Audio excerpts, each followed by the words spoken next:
Another catastrophic flash flood in Ellicott City, the second in 2 years. For the second time in 2 years, Main Street in Ellicott City has been transformed into a raging river as a result of thunderstorms unloading torrential rain.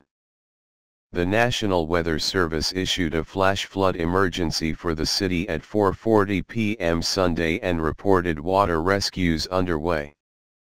This is an extremely dangerous and potentially catastrophic situation, the National Weather Service warned. Sunday's flooding unfolded in a similar way to the 2016 flash flood, in which 6 inches of rain fell in 2 hours and 2 people died. The National Weather Service said the 2016 event had a probability of occurrence of less than or equal to 1 in 1,000. Incredibly, more rain may have fallen during Sunday's deluge. Radar suggests that more than 8 inches of rain fell around Ellicott City and Catonsville. A weather station in Catonsville, where a flash flood emergency was also declared, registered nearly 13 inches of rain in just 3 hours Sunday afternoon.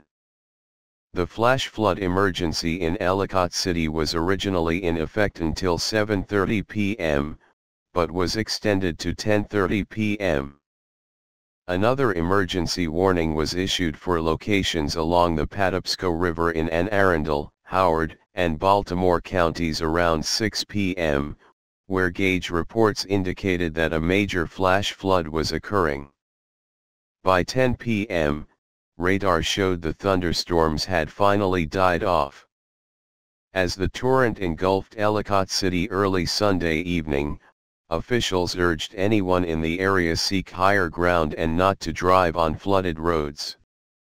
Strong thunderstorms formed and reformed in the zone between Ellicott City and Baltimore, unloading extreme rainfall in a process known as training. Flooding also has been reported in downtown Baltimore and Columbia.